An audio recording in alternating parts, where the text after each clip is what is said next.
दोस्तों आप सभी को स्वागत है आपके अपने YouTube चैनल पावरफुल मैथ पर, जिसमें कोऑर्डिनेटर आप लोगों को पढ़ा रहे थे। कोऑर्डिनेटर का जो एक क्लास होगा यह क्लास चौथा होगा।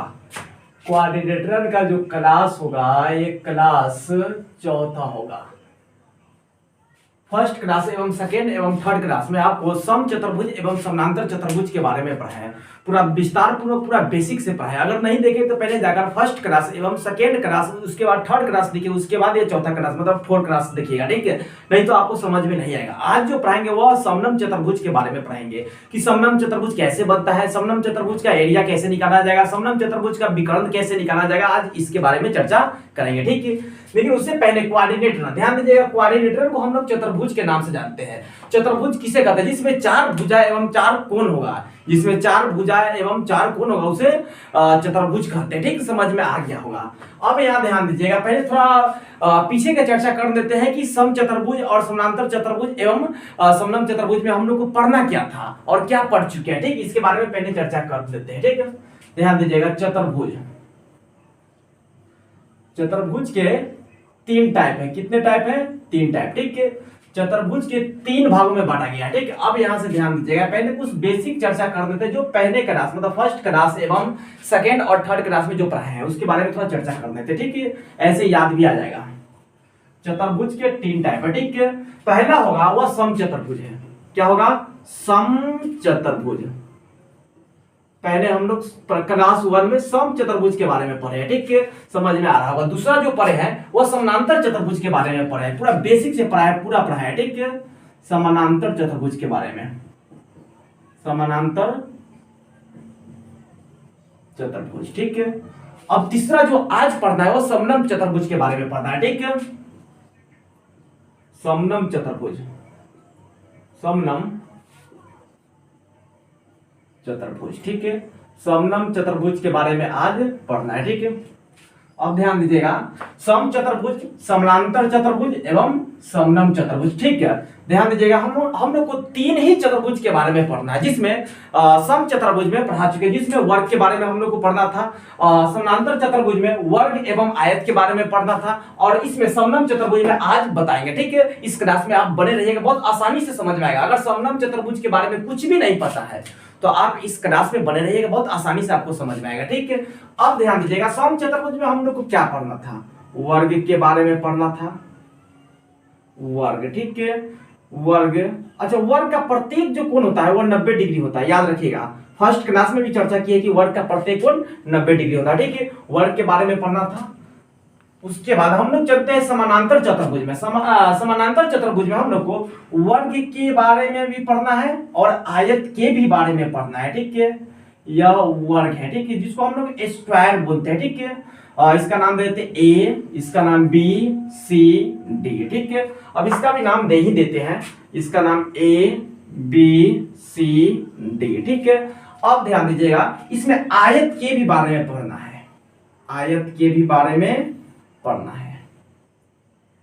आयत ये बन गया, ठीक है। इसका नाम देते हैं ए, बी, सी, डी। इसको आयत बोलते हैं, इसको वर्ग बोलते हैं, ठीक है। समझ में आ गया होगा, ठीक है। अब ध्यान दीजिएगा, यह क्या है? वर्ग है, तो यह वर्ग इसमें भी है।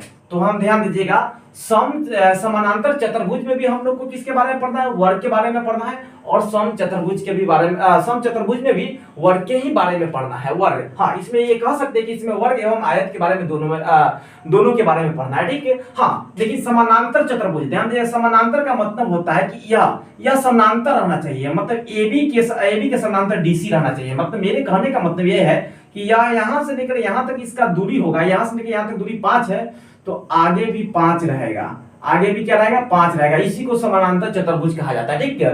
मतलब वो समानांतर, इसके समानांतर ए रहना चाहिए। हाँ, अब ए इसके भी समानांतर है, लेकिन अब हमको वो देखना जरूरी नहीं है, सिर्फ हमको ये देखना जरूरी है। हाँ, ऐ भी बोल सकते हैं कि BC के समानांतर AD, एडी है, यस है एडी समानांतर, ठीक है। हाँ, अब ध्यान दीजिएगा कि हम ये भी बोल सकते हैं कि बीसी के समानांतर एडी, इसमें भी तो बोल सकते हैं।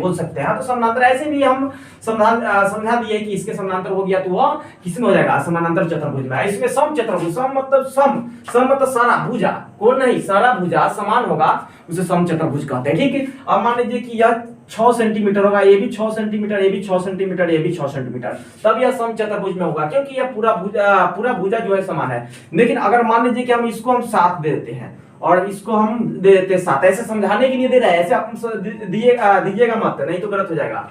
तो यह जो है 7 और 7 6, तो क्या ये सम चतुर्भुज में जाएगा, नहीं जाएगा, क्योंकि इसका प्रत्येक भुजा क्या है, बराबर नहीं है। तो समझ में आ गया होगा, ठीक है। इसका प्रत्येक जो भुजा होगा वह 6 मीटर या सेंटीमीटर होगा, ठीक है।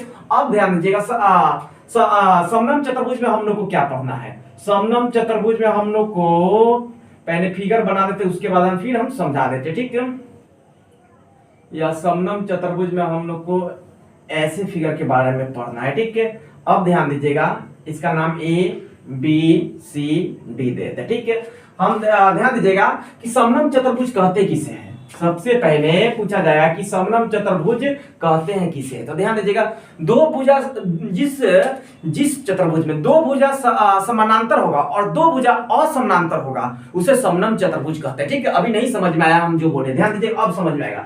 क्या ये दो भुजा समानांतर है कि ना, अगर मान लीजिए यहां से लेकर अगर हाइट पूछा जाए, यहाँ 10 है तो आगे भी 10 ही रहेगा हाइट, इसी को बोलते हैं समानांतर, ठीक है। इसको क्या बोलते हैं, समानांतर। हाँ, समानांतर को हम ऐसे लिख सकते हैं, ए बी समानांतर, ध्यान दीजिए, ए बी समानांतर डी सी समानांतर का मतलब, अब ये मत सोचिएगा कि इसका ये भुजा 8 सेंटीमीटर है, ये 4 सेंटीमीटर, तो समानांतर है। समानांतर उसको नहीं बोलते। समानांतर का मतलब है कि यहां से लेकर यहां तक हाइट जो है ये 10 सेंटीमीटर है, जहां माने तो यहां भी हाइट नापेंगे तो यह 10 सेंटीमीटर होगा, तब यह समानांतर होगा। समझ में आ रहा होगा हम क्या बोल रहे हैं, ठीक है। हाँ, तो दो भुजा समानांतर है कि नहीं है, दो भुजा ए बी और डी सी, मतलब बोल सकते हैं कि ये दोनों भुजा समानांतर है, मतलब कि पूरा हाइट जो होगा वह बराबर होगा।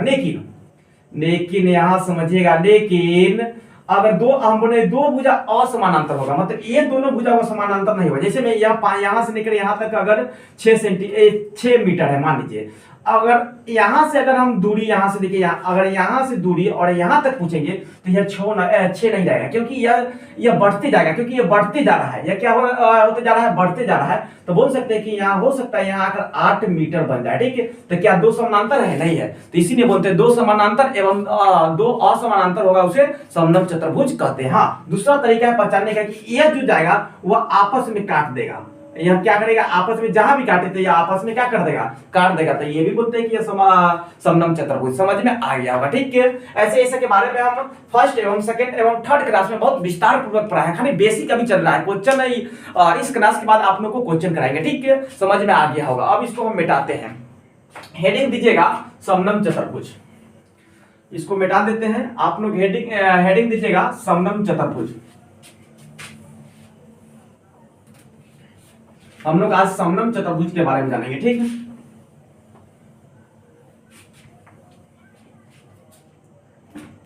ध्यान दीजिएगा, हेडिंग आप दीजिएगा समनम चतुर्भुज, समनम चतुर्भुज।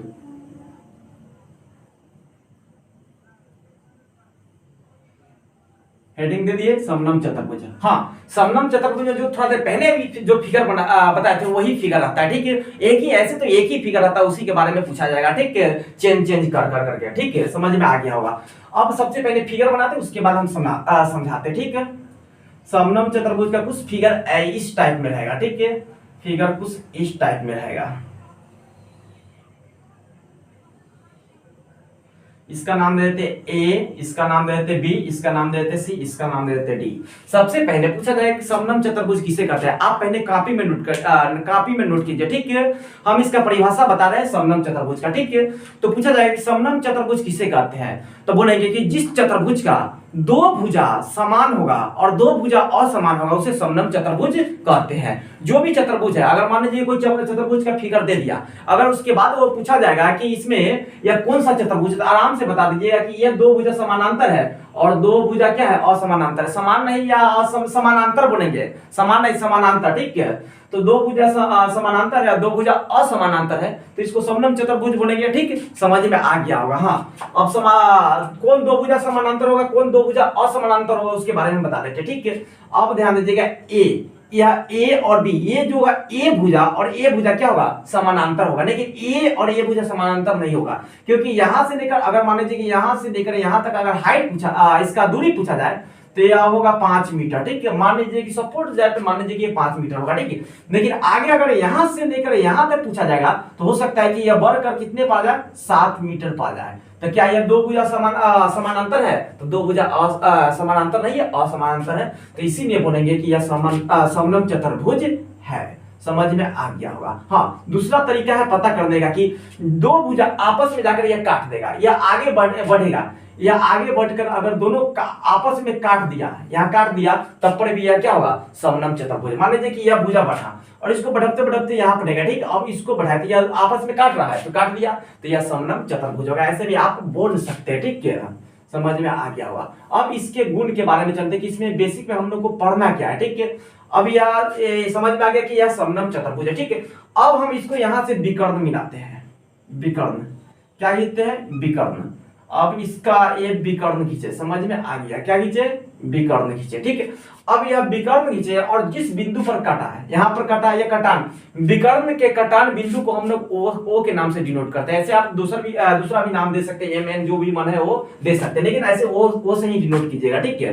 तो यहाँ पर दे दिए ओ, समझ में आ गया होगा। तो हम कह सकते हैं ए ओ, ध्यान दीजिएगा, ए ओ बटा ओ सी, क्या बोल सकते हैं कि नहीं, ओ सी, ठीक, बराबर उतना ही होगा बी ओ, क्या होगा, बी ओ बटा ओ डी, क्या होगा, ओ डी। आपको समझ में अभी नहीं आया, ठीक है। अगर मान लीजिए कि अगर ये दे दिया जाए, ये भुजा दे दिया, मतलब ये विकर्ण दे दिया जाए, यहां से लेकर यहां तक दे दिया जाएगा, यहां से लेकर यहां तक दे दिया जाएगा, यहां से लेकर यहां तक दे दिया जाएगा, और ये पूछ दिया जाएगा, तो आप कैसे निकालेंगे, तो इसी फार्मूला पर निकालेंगे, ठीक है। हाँ, इसको हम ऐसे भी तो लिख सकते हैं, ध्यान दीजिएगा, इसको हम ऐसे भी लिख सकते हैं, ओ सी, हम ऊपर लिख सकते हैं ओ सी बटा ए ओ, समझ में आ रहा है, इक्वल टू ओ डी बटा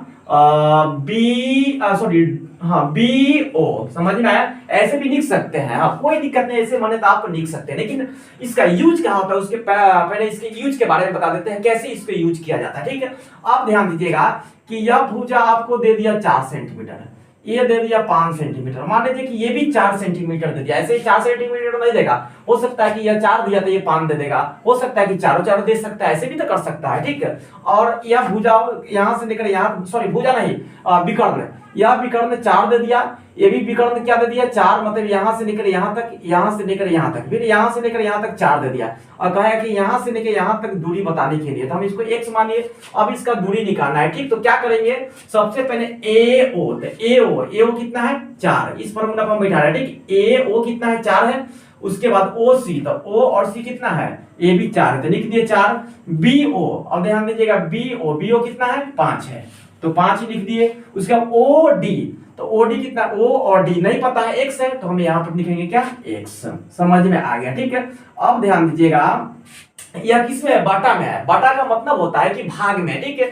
हम लोग भिन्न के जोड़ पढ़े होंगे, भिन्न के जोड़, भिन्न के घटाव, भिन्न के गुना, ठीक है। तो भिन्न के भाग को हम कैसे बनाते हैं, तो इसको पहले गुना में कन्वर्ट करें। हाँ, आप जैसे ऊपर से ऊपर काट सकते हैं, ऐसे बात नहीं कि नहीं काट सकते, लेकिन इसको सही तरीका से हम बताते हैं, ठीक है। ध्यान दीजिएगा, अब यह 4/4 ही रहेगा, या गुना में आएगा तो पलट जाएगा, तो x ऊपर जाएगा और 5 क्या आएगा, नीचे आएगा। अब इसको हम सॉल्व करते हैं, 4 में 1 से गुना करेंगे तो 4x होगा, ठीक है। ऐसे यह गुना करने का तरीका है, 4 में 5 से गुना करेंगे, 4 5 से कितना आएगा, 20 आएगा, ठीक है। 20 आया, हमको निकालना है x का मान, मतलब हमको इसका यहां से लेकर यहां तक इसको दूरी निकालना है, ठीक, विकर्ण का, ठीक है।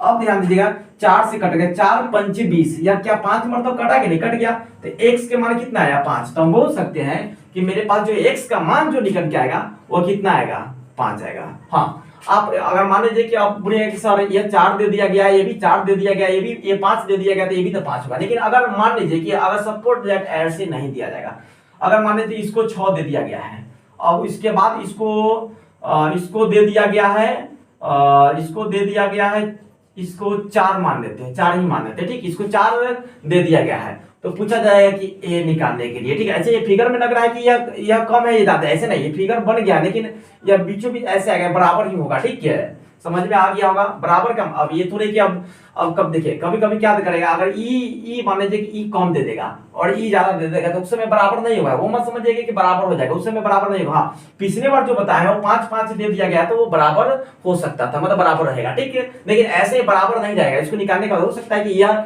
यहाँ से लेके यहाँ तक कम हो और यहाँ से लेके यहाँ तक ज्यादा हो, इसका विकर्ण, ठीक है। अब ध्यान दीजिएगा, पहले इसको निकालते हैं उसके बाद आगे समझाते हैं। एओ कितना है, एओ 4 है तो यहाँ पे हम 4 लिख दिया, ठीक है, 4 लिख दिए। ओसी, तो ओसी कितना, ओ और सी कितना है, 6 है तो 6 लिख दिए। इक्वल टू बीओ, तो बीओ कितना है, बी और ओ यही ना है, बी और ओ यही ना है, तो बीओ कितना है, 4 है तो हम यहाँ पे 4 लिख दिए, ठीक है। ओडी, ओडी, तो ये ओडी कितना है, x है। अब इसको क्या करेंगे, गुना में चेंज कर देते हैं, गुना में कन्वर्ट कर देते हैं, तो 4/6 मतलब 4/6 गुना x/4 यही ना होगा। अब ध्यान दीजिए, गुना के 4 में x से गुना करेंगे तो कितना होगा, 4x में गुना करेंगे तो 4x होगा, और 6 में 4 से गुना करेंगे कितना होगा, 24 आएगा। कितना आएगा, 24 आएगा। तो 6 चौक कितना आएगा, 24 आएगा। क्या 4 के पारा में 24 आता है, जितने मर्तबा आता है उतने मर्तबा काट दीजिएगा, समझ में आ गया होगा। हाँ, 4 छक, ध्यान दीजिएगा, काट देते हैं, 4 छक 24 मतलब 6 मर्तब कटेगा, ये 4 से ये 6 मर्तब कटेगा, तो बोल सकते हैं कि x का जो मान आएगा वो कितना आएगा, 6 आएगा। तो बोल सकते हैं कि यह x का जो मान आएगा वो कितना आएगा, 6 आएगा। समझ में आ गया होगा, ठीक है। नेक्स्ट कंसेप्ट पर चलते हैं, ठीक है, ध्यान दीजिएगा, नेक्स्ट कंसेप्ट पर चलते हैं, ठीक है। अब ध्यान दीजिएगा कि यह जो है एक समनम चतुर्भुज है, ठीक है। क्या है, समनम चतुर्भुज है, ठीक है। अब समनम चतुर्भुज है तो इसको ये मिला दिए, ठीक है। अब इसको क्या कर रहे हैं, इसको मिला देते हैं, यह समनम चतुर्भुज बन गया। इसका नाम देते ए बी सी डी, ठीक है। इसका नाम दे दिए ए बी सी डी, ठीक है। अब इसका, हाँ, अब पूछेंगे सर इसका प्रत्येक कोण कितना होगा, इसका प्रत्येक कोण इस फिगर पर डिपेंड करता है कैसा फिगर है, ठीक है। अब ध्यान दीजिएगा कि ए बी सी डी दे दिए तो हम बोल सकते हैं, इसमें बोल सकते हैं कि ए बी समानांतर डी सी, क्या इसके समानांतर है कि नहीं है, तो बोल सकते हैं कि नहीं, बोल सकते हैं कि ए बी समानांतर डी सी। समझ में आया, ये पॉइंट आप नोट करते जाइएगा, ठीक है। अब ध्यान दीजिएगा कि जब हम लिख दिए कि ए बी समानांतर डी सी, अब यहां से इसका मध्य, भुजा के मध्य बिंदु यहां दे दिए, मध्य बिंदु, ठीक है, और इसको मिला दिए, इसको मिला दिए तो यह माध्यिका हुआ। क्या हुआ, माध्यिका, याद रखिएगा, इसको माध्यिका बोलेंगे। आप कॉपी में नोट करते जाइए, इसको क्या बोलेंगे, माध्यिका। माध्यिका, इसका मान लीजिएगा माध्यिका का नाम हम दे दिए सी डी है, तो डी के बाद ई हो गया, इसका नाम दे दिए एफ।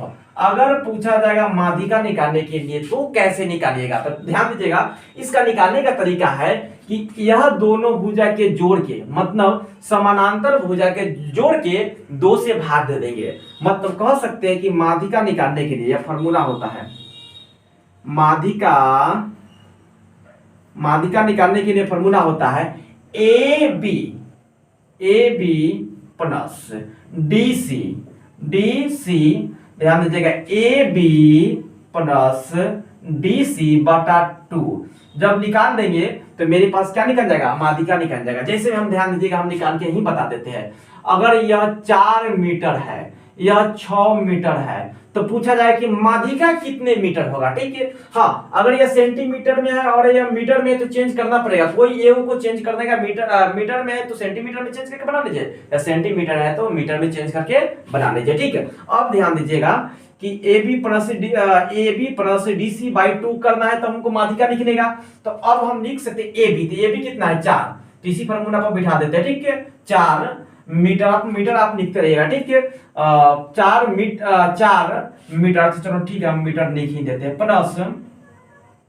प्लस डीसी, तो मेरे पास डीसी कितना है, डी और सी, तो कितना है 6 मीटर, तो हम लिख सकते हैं 6 मीटर, ठीक है, बाटा कितना 2। अब 6 4 कितना होगा 10, कितना होगा 10, 6 और 4 दोनों के जोड़ देंगे तो 6 4 कितना होगा 10, 2 से भाग देंगे कितना 5, तब बोल सकते हैं कि माध्यिका जो होगा वो 5 मीटर होगा। समझ में आ गया होगा, माध्यिका निकल गया 5 मीटर। ठीक है, ये जो माध्यिका निकला ये कितने मीटर होगा 5 मीटर होगा। ठीक, समझ में आ गया होगा आपको। हाँ, माध्यिका निकालने के लिए यही फॉर्मूला होता है ए बी, मतलब बोल सकते हैं दोनों समानांतर भुजाओं को जोड़कर 2 से भाग दे देंगे तो माध्यिका निकल जाएगा। ठीक है, समझ में आ गया होगा। ठीक है, अगले पॉइंट पर चलते हैं। माध्यिका आपको निकालने आ गया, उसके बाद विकर्ण भी आप निकाल दीजिएगा। अब ध्यान दीजिएगा, अब यहाँ पे ध्यान दीजिएगा, अब इसका हम लोग चलेंगे क्षेत्रफल के बारे में। ठीक है, किसके बारे में चलेंगे, क्षेत्रफल के बारे में। यह समानांतर चतुर्भुज है। ठीक है, यह समानांतर चतुर्भुज है। ठीक है, यह समानांतर चतुर्भुज है, इसका नाम देते A B C D D. ठीक है, अब मान लीजिए कि कहा है समानांतर चतुर्भुज का अगर क्षेत्रफल पूछा जाएगा, क्षेत्रफल मतलब एरिया पूछा जाएगा, तो आप समानांतर चतुर्भुज का क्षेत्रफल कैसे निकालिएगा इसके बारे में हम समझाते हैं। तो समानांतर चतुर्भुज का क्षेत्रफल निकालने के लिए इसका फॉर्मूला होता है 1/2 गुना समानांतर, ध्यान दीजिएगा समानांतर चतुर्भुज, ध्यान दीजिए यह समानांतर भुजा, ध्यान दीजिए ये दोनों समानांतर भुजा को जोड़ने पर तो बोल सकते हैं कि दो समानांतर या ऐसे बोल सकते हैं समानांतर भुजा को जोड़, या हम बोल सकते हैं कि ए बी, बोल सकते हैं A B plus D C, बोल सकते हैं कि नहीं, डी सी गुना, अब समानांतर भुज, देखिए दोनों समानांतर भुजा के जोड़ना है, जोड़ दिए, उसके बाद हमको हाइट चाहिए h, क्या चाहिए हाइट h। अब ध्यान दीजिए यह h जो लिखे हैं तो दोनों समानांतर भुजाओं को दूरी, दोनों समानांतर भुजा के बीच के दूरी चाहिए, क्या क्या चाहिए, तो क्षेत्रफल निकालने के लिए 1/2 उसका फॉर्मूला है 1/2 दोनों समानांतर भुजा को जोड़कर प्लस समानांतर भुजाओं की दूरी भी चाहिए, उसका दूरी। ठीक है, समानांतर भुजा ये दोनों है तो इसका दूरी, अब दूरी, अब हाइट, हमको दूरी का मतलब हाइट समझिएगा, दूरी का मतलब हाइट समझिएगा, हमेशा याद रखिएगा। अब ध्यान दीजिएगा कि अगर हमको हाइट निकालना है तो क्या ऐसे हाइट निकलेगा, ये तो तिरछी हाइट है, तिरछा। मान लीजिए कि हमको यहाँ ये मार्कर है, अगर मार्कर हम सीधे इसको यहाँ से गिरा तो ये सीधा ना गिरेगा, तो यह सीधा जब गिरेगा तो यहाँ से लेकर यहाँ ये हाइट है, ऐसे हमको हाइट चाहिए, ये नहीं, ये तिरछी ऊंचाई हुआ, जब यह तिरछी ऊंचाई हो तो इस पर नहीं निकलेगा, ये हाइट ए चाहिए। ठीक है, तो हमको एच निकल जाएगा, तो हमें एच लिखनी है, तो यही फॉर्मूला है एरिया निकालने का। ठीक है, समझ में आ गया, समानांतर चतुर्भुज का एरिया निकालने का जो फॉर्मूला है यही फॉर्मूला। हम फिर से एक बार समझा देते। ठीक है, दोनों समानांतर भुजाओं को जोड़, या दोनों समानांतर भुजा गुना समानांतर भुजा की दूरी, ठीक है बोल सकते हैं। हाँ, ऐसे बोल सकते हैं 1/2 गुना A B plus D C गुना एच, क्या बोल सकते हैं। हाँ, इसको मैं ऐसे भी लिख सकते हैं 1/2 bracket A B plus D C गुना एच, क्या लिख सकते हैं कि नहीं, ए भी लिख सकते हैं, समझ में आ गया। हाँ, मतलब आप ये लिखिए चाहे ये लिखिए, दोनों का जो आंसर आएगा बराबर है, दोनों का मतलब एक ही होता है। ठीक है, हाँ, इसको पहले ब्रैकेट का काम करना पड़ेगा, ऐसे भी दोनों जोड़कर लिख सकते हैं। ठीक है, समझ में आ गया होगा। अब इसका परिमाप के बारे में चलते हैं। अगर पूछा जाएगा कि इसका परिमाप निकालने के लिए, ध्यान दीजिएगा, इसका पूछा जाएगा परिमाप, अगर परिमाप पूछा जाएगा तो आप परिमाप कैसे निकालिएगा। ठीक है, अब परिमाप का मतलब कि यह मत समझ जाइएगा परिमाप का मतलब, या नहीं, परिमाप का मतलब होता है कि ये जो चारों भुजा है, चारों भुजा को जोड़ देंगे तो मेरे पास परिमाप इसका निकल जाएगा। ठीक है, क्या निकल जाएगा, परिमाप निकल जाएगा। अब ध्यान दीजिएगा, इसका परिमाप कहा जाएगा निकालने के लिए, तो होगा A B plus B C, क्या होगा B C plus C D, क्या होगा C D plus A D, क्या होगा ए डी।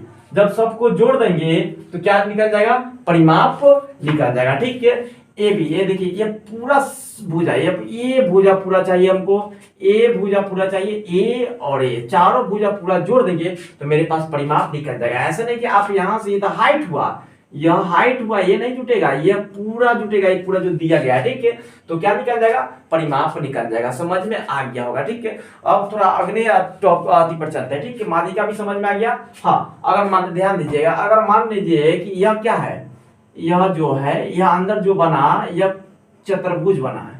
क्या बना, यह भी क्या बना, चतुर्भुज बना। अब ध्यान दीजिएगा कि अब हाँ, यहां से तो ऐसे भी तो बोल सकते हैं, ध्यान दीजिएगा यहाँ पे, यह हाइट ऐसे ऐसे भी तो बोल सकते हैं हाइट। आप यहाँ का यहाँ इधर से हाइट निकाल लीजिए, चाहे यहाँ से हाइट निकाल के पता करके उसके बाद क्षेत्रफल पर बैठा दीजिए, इसका आंसर आ जाएगा, ठीक है। अब ध्यान दीजिएगा कि हम इस क्वेश्चन को पहले हम क्षेत्रफल निकाल कर बता देते हैं, ठीक है। आप कंफ्यूजन करते हैं कि क्षेत्रफल कैसे निकलेगा।